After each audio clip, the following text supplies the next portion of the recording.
The first thing that we do is we will load the package for plotting.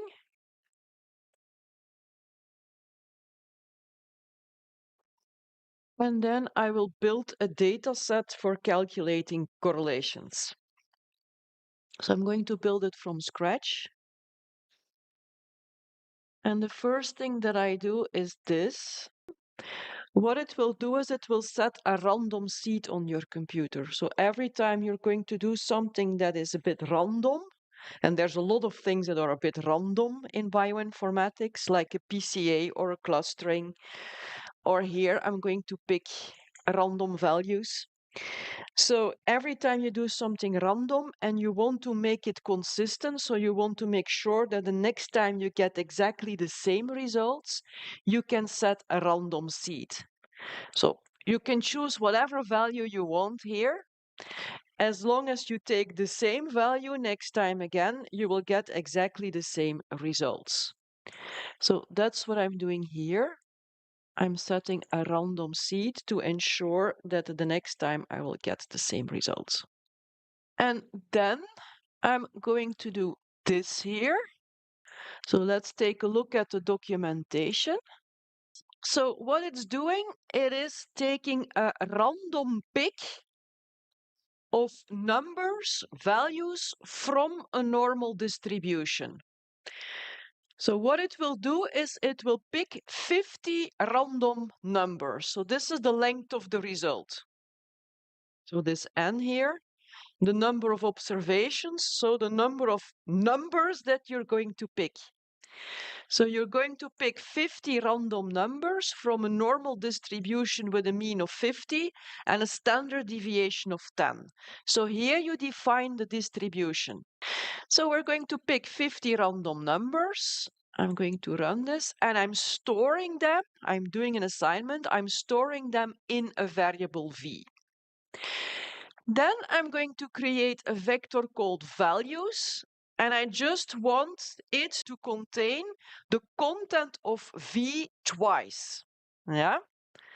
So I want it to have 100 numbers. So these 50 and then again these 50. So with this here, this is the combine function. As an input in the combine function, you can use vectors. You can use values, but you can also use vectors.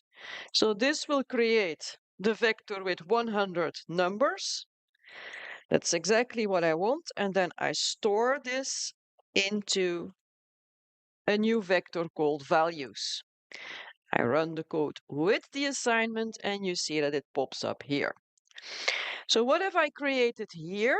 Well, I'm going to use these 50 values as x values, so on the x-axis. So these are my x values, and I'm going to use two groups, and this is why I use them twice. So once for group A and once for group B.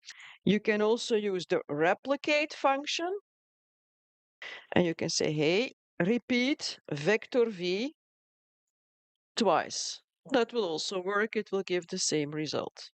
So I have created x values for two groups. Let's create another vector.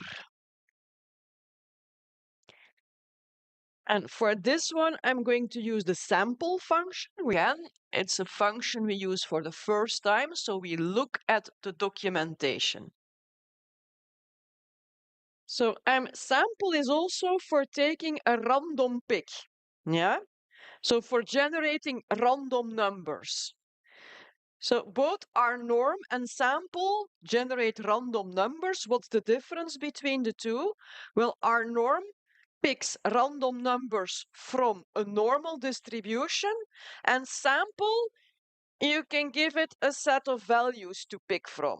So the first argument that you define here, your x, is the values that you're going to pick from. So basically you can see it as a bag of balls and you're going to randomly pick balls.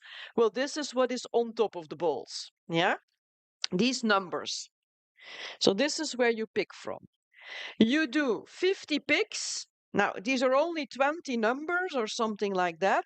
So you have to put the numbers back in the bag.